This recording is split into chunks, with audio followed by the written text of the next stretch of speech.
What's going on, guys? Welcome back to our weekly live stream where we bring you articles that you might not have known about and honestly really affect how we live in Greenville and the values ultimately of our home based off some of these articles. So let's jump into it.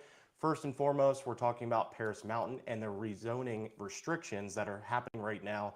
There's actually a project that was slated for a luxury um, uh, hotel that was supposed to be here, and the whole project was put on hold because of public outcry not wanting to change Paris Mountain. If you know anything about Paris Mountain, it has tons of walking and biking trails. I, for one, absolutely love Paris Mountain as it is. I know that that would be amazing views off that hotel balcony, but I really don't want to touch it. I would love to know what you guys think about below.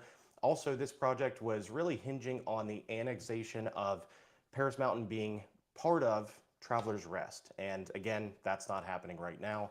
So I, for one, am very happy that that project is not moving forward.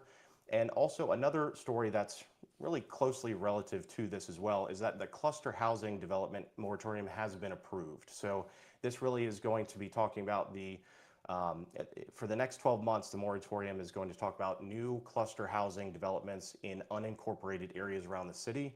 And I really appreciate that because they're putting more thought into the development and the layout of what Greenville and the upstate is going to look like. So again, I really like that we're pausing and we're thinking before we start moving some shovels.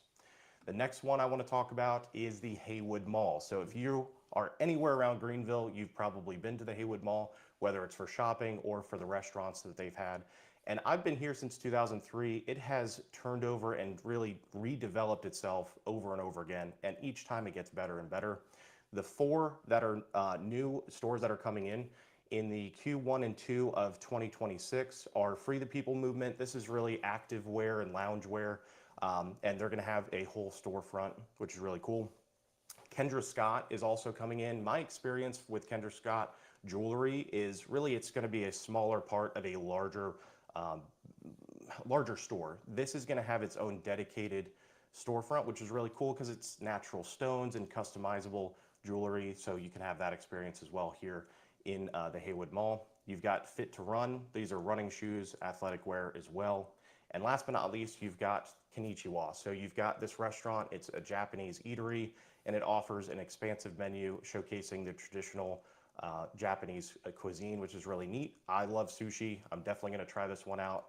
Let me know if you guys are interested in this as well. It's got ramen and also some other savory delights in addition to that too. So again, the beginning of 2026, all of those will be in the Haywood Mall. Now, moving on to the next one, Simpsonville. And investors, please listen up because this is going to affect you in, I think, the best way possible. They're actually changing and have already approved the short-term rental ordinances in the city council notes right here. We're talking about some of the changes right now are defining an adult as someone that is at least 21 years or older. You've got changes on the timeline associated with short-term rentals, moving from 6 consecutive months to 30 days.